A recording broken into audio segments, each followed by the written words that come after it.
Hello everybody, my name is Alex Shred-Nozlak and I'm a film critic at FilmBook. Today, I'll be reviewing the 2020 horror comedy, Freaky. Freaky was written and directed by Christopher Landon, co-written by Michael Kennedy, and stars Vince Vaughn and Kathryn Newton. This is a classic body swap movie in which a teenage girl swaps bodies with a serial killer after he stabs her with a knife that's possessed. She only has 24 hours to find the killer and stab her own body with the knife, or else they will both be stuck forever. I'm going to tell you right now that I'm very mixed about this movie. On one hand, I find it respectable that Christopher Landon takes tired movie gimmicks and kind of puts a horror spin on them. He directed the movie Happy Death Day, which I actually found pretty enjoyable. This movie definitely has a fun concept, but at points can be really dull. I'll go into the positives first. Vince Vaughn and Kathryn Newton are excellent in this movie. While looking at reviews from other moviegoers, I found that people tended to think that Kathryn Newton's performance wasn't that great. And I think that's because for like 80% of this movie, she actually plays, a serial killer. However, I feel like she does really great with what she's given. This movie takes a slasher approach. What I mean by that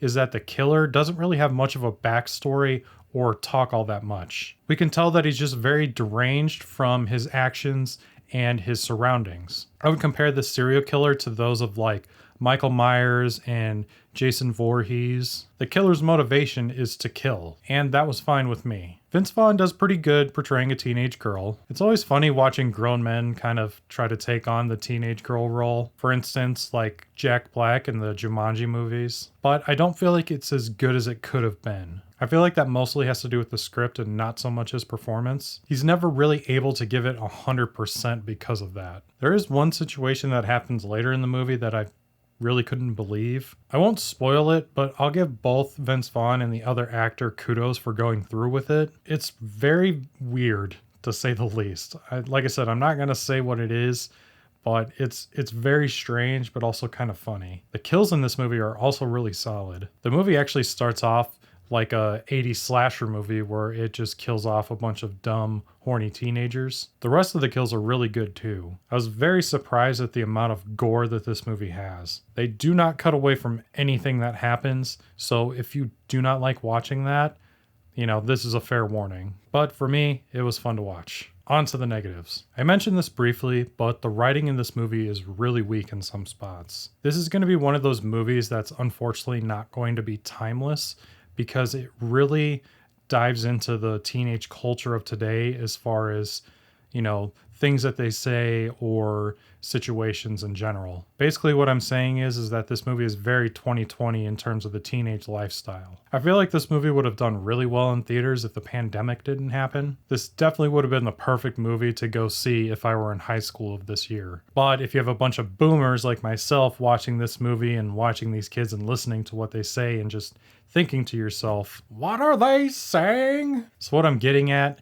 the dialogue is just really dumb in some spots. And I really hate that I have to refer to something as dumb, but there's honestly no other way to describe it. There's a lot of points in this movie that I found myself rolling my eyes more than having a good time. There's also a lot of lazy exposition, and there's also a lot of movie logic situations where something in real life wouldn't happen in that particular scenario. It's clear to me that the only purpose of this movie was to service teenagers. It 100% treats its audience like idiots. That's my biggest issue with it and why I'm going to find it hard to recommend it. So, I'm going to rate Freaky a 6.5 out of 10. You might find it enjoyable just because of some of the gory aspects like I said, or maybe you just like watching dumb horror movies in general. But for me personally, this is going to be the only time I watch it. And that brings us to the conclusion of my review for Freaky. I'd like to thank you all for watching. You can see more of my reviews on the FilmBook website. That's film-book.com. Just search for Alex Shred-Nozlak.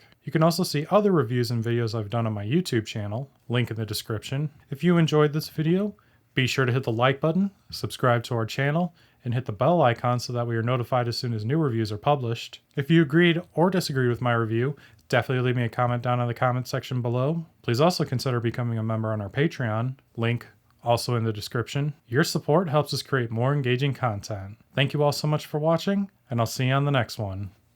Later.